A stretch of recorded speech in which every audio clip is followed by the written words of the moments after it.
Talk365's Talking Wellness segment is brought to you by the Certified Hypnotherapy Training School with wellness team expert Dennis Parker. Hey everybody, welcome to Talk365's special Talking Wellness. Today I am up talking with Mr. Dennis Parker once again. Dennis, how are you? I'm good. How are you? I'm doing great. Good. So last time we were here, we pretty much dove in and defined what is hypnosis, what is hypnotherapy, and broke down how it works and why people should want to not only have hypnotherapy to better their life, but come to the school and learn how to do it, because then you learn how to better your life forever and others around you, and you really break it down and it really sinks in. But what I want to talk about today is all the different kinds of fields people are in that hypnotherapy can benefit, and primarily focus on sports and sales, because I think that's one thing out there that I have always known, that golfers, particularly with the yips, they will seek out hypnotherapy, or performers. Right. I know a lot of actresses or singers that have had hypnotherapy to be able to like sing out and reduce their anxieties and fears around performance. So with that, I've heard about that being successful before. It's kind of readily known, and I want to talk about why. Why does it work so well? Okay, well, there's several factors to it. The first one is when you mention performance anxiety. Mm-hmm. Anxiety, as people want to call it, anxiety or fear, or people give it different labels, worry, whatever. Those emotions are generally created naturally by having a negative expectation of the outcome. Okay. So if we think something's going to go poorly or go wrong for us, then normally the natural response to that is we're going to have some fear or anxiety. Mm-hmm. So a lot of that is about how do you change the expectation of the outcome in the mind in advance. Mm-hmm. And if somebody has past memories where they didn't perform well, so let's say in sports, for example, I worked with one LPGA player that every time she got on the 14th hole of this particular golf course, she always had this image in her mind that she was always going to slice it off to the right? Okay. So every time she let that former memory go through her mind, actually what happens is, people want to call it muscle memory, but I don't believe that actually exists. In my world, everything starts as a thought. Mm-hmm. So if you have the thought and the memory of doing that last time, and you let that same thought go through your mind just before you perform, that thought through the imagination is what sets the body up to do that same thing again. Wow. So when we teach people how to control their thought processes in those ways, and they can stay out of those former memories or restructure or reconfigure those memories in new ways, now they're not setting up to do the same old thing. They now have a new pattern and they can perform at a new level.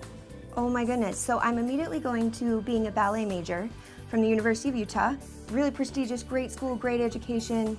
Go U ballet department. But I always learned muscle memory was a thing, and it was so important that you develop the correct muscle memory, and I think it is to an extent, but where I know you are 100% right that there is something in that theory that just doesn't work. In studio, I could do 2 and 3 turns every time. I was a turner. In a performance, nope. Not consistently like that. You put me on the stage, you put the lights, that anxiety rising, I couldn't do it like there, but in studio, so if muscle memory were 100% true, what I could do in the studio, I should be able to do on the stage, no problem.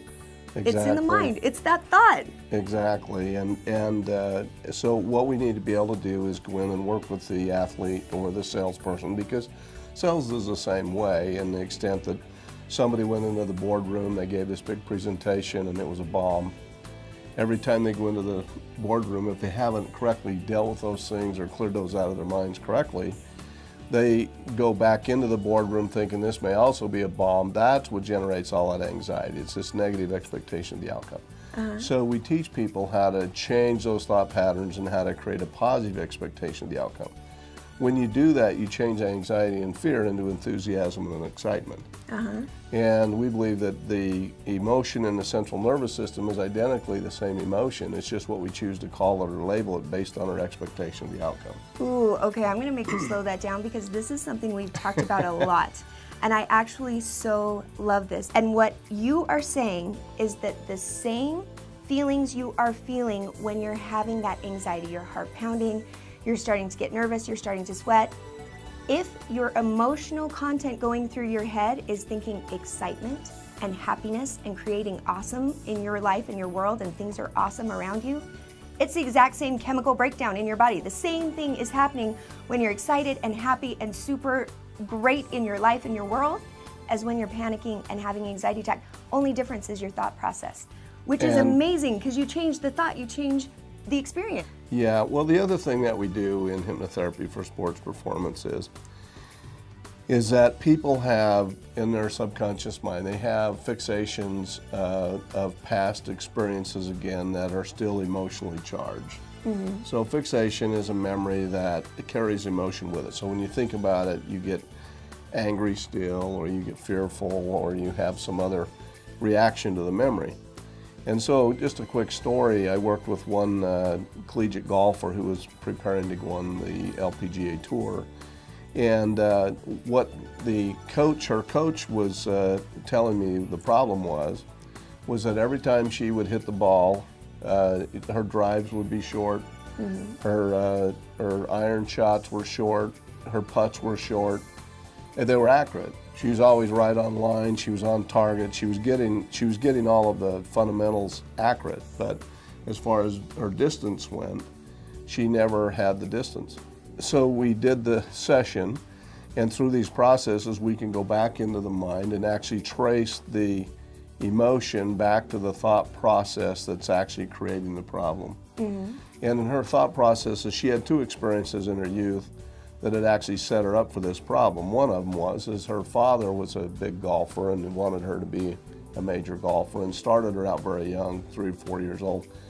But she had this memory of being in the house, and her father was teaching her how to golf as a 4-year-old. And he told her, now swing at it, honey, and hit this ball. And she took this hard swing as hard as she could.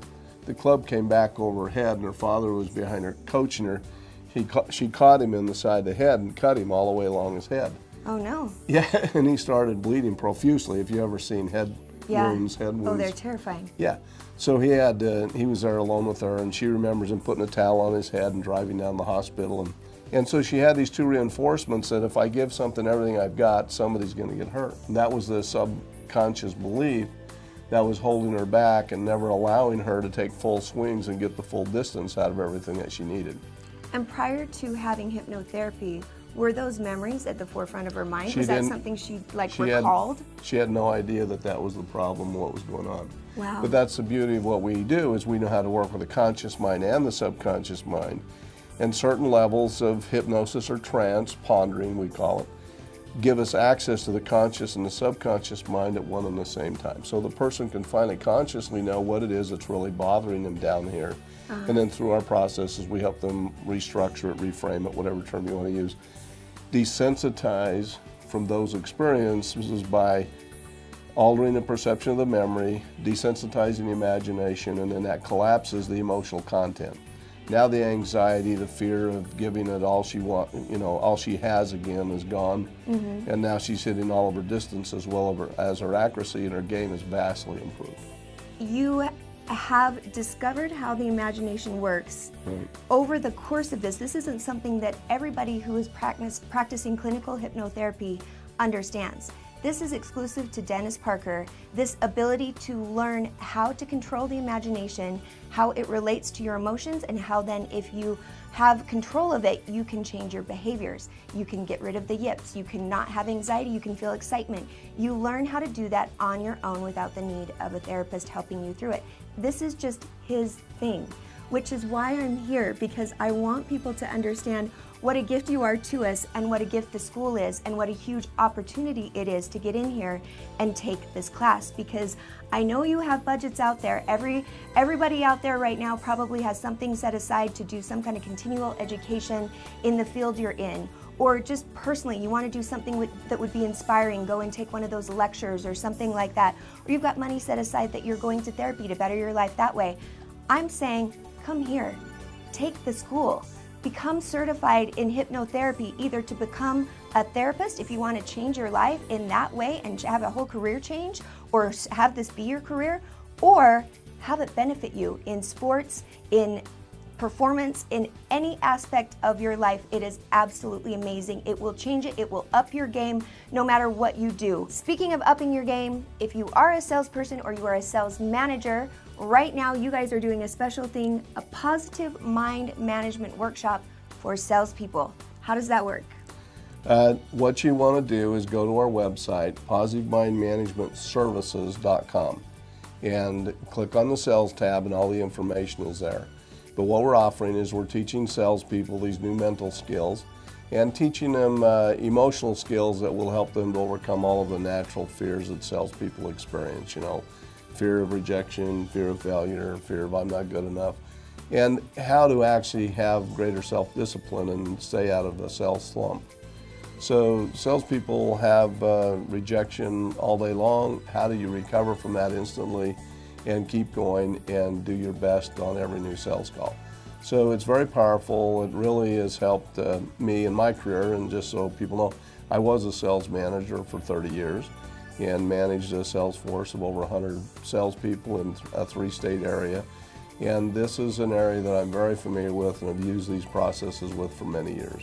If you're interested in any of this, be sure and log into his website because we have more of these videos.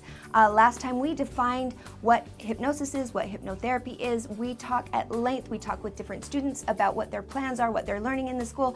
So check out all of our wellness series that's living there, or on our YouTube page or our website. They'll be there as well. And then for this sales workshop, we have special pricing for mentioning that they saw us on Talk365 today, right? We do. For sales managers who want to check this out, we're doing an introductory offer of where if you bring 2 of your salespeople who are paid seminar participants, the manager can attend free. So we want to encourage sales managers to come out, check out this training, see how effective it is. So log on, sign up, check out the school, check out our stuff. Dennis, thank you again for such a wonderful conversation. All the information, I love it. Thank you. It's been great being with you again. I can't wait for the next time.